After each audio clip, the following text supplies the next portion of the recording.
কুমিল্লার সড়ক, অন্যান্য গ্রামীণ অবকাঠামো মেরামত ও উন্নয়নে ২,৪০০ কোটি টাকার একটি প্রকল্প নিচ্ছে স্থানীয় সরকার প্রকৌশল অধিদপ্তর এলজিইডি। এ প্রকল্পের সবচেয়ে বেশি বরাদ্দ দেওয়া হচ্ছে স্থানীয় সরকার উপদেষ্টা আসিফ মাহমুদ সজীব ভুঁইয়ার নিজ উপজেলা মুরাদনগরে, যার পরিমাণ ৪৫৩ কোটি টাকা। দ্বিতীয় সর্বোচ্চ বরাদ্দ ৩৩৮ কোটি টাকা রাখা হচ্ছে জাতীয় নাগরিক পার্টি এনসিপির দক্ষিণাঞ্চলের মুখ্য সমন্বয়ক হাসনাত আবদুল্লাহর উপজেলা দেবিদ্বারে। একই পথে হেঁটেছেন মন্ত্রিপরিষদ সচিব শেখ আব্দুর রশিদও। তার জেলার সাতক্ষীরায় এলজিইডি নিচ্ছে ২,১৯৮ কোটি টাকার একটি প্রকল্প। এ প্রকল্প নেয়ার ক্ষেত্রে তিনি নিজেই ভূমিকা রেখেছেন। পরিকল্পনা কমিশন সূত্র জানিয়েছে, কোনো জেলার জন্য এককভাবে এত বড় প্রকল্প এলজিইডি অতীতে নেয়নি।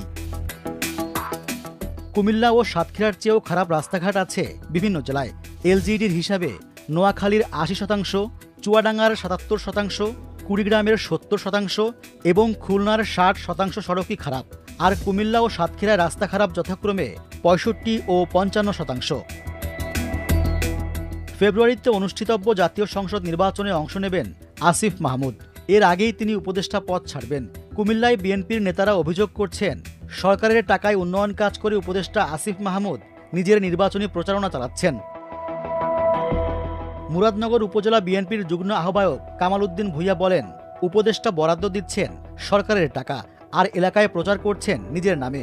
বিভিন্ন রাস্তাঘাট বা স্থাপনা উদ্বোধন অনুষ্ঠানে উপদেষ্টার চাচাতো ভাই বৈষম্য বিরোধী ছাত্র আন্দোলনের মুরাদনগর উপজেলার আহ্বায়ক উবায়দুল সিদ্দিকীকে রাখা হচ্ছে।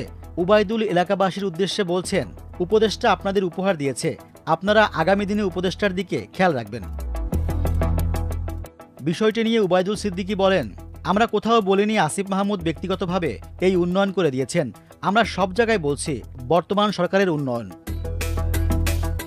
তবে এ নিয়ে আসিফ মাহমুদের কোনো বক্তব্য পাওয়া যায়নি। ইমেল করে খুদে বার্তা পাঠিয়ে এবং তার দপ্তরে গিয়ে বক্তব্য জানার চেষ্টা করা হয়েছে। অবশ্য মন্ত্রিপরিষদ সচিব শেখ আব্দুর রশিদ প্রথম আলোকে বক্তব্য জানিয়েছেন। তার বাড়ির সাতক্ষীরার কালীগঞ্জে। তিনি বলেন, সাতক্ষীরায় বিগত ৫২ বছরে বড় কোনো প্রকল্প নেওয়া হয়নি। এই জেলার প্রতি বিগত সরকারের নেতিবাচক মনোভাব ছিল। এ জেলার মানুষ নিগ্রহের শিকার হয়েছে। রাস্তাঘাটে যাতায়াতে মানুষ কষ্ট পায়, সেজন্য এ প্রকল্প নেওয়া হয়েছে। তবে প্রকল্পের ব্যয় যে এত বেশি তা তিনি জানতেন না। কুমিল্লার প্রকল্পটির ব্যয় কমিয়ে স্থানীয় সরকার মন্ত্রণালয় আবার পরিকল্পনা কমিশনে পাঠিয়েছে। সেটি এখন জাতীয় অর্থনৈতিক পরিষদের নির্বাহী কমিটিতে অনুমোদনের অপেক্ষায় রয়েছে। অন্যদিকে সাতক্ষীরার প্রকল্পটি পরিকল্পনা কমিশনে ফেরত পাঠানোর পর মন্ত্রণালয়ে রয়েছে।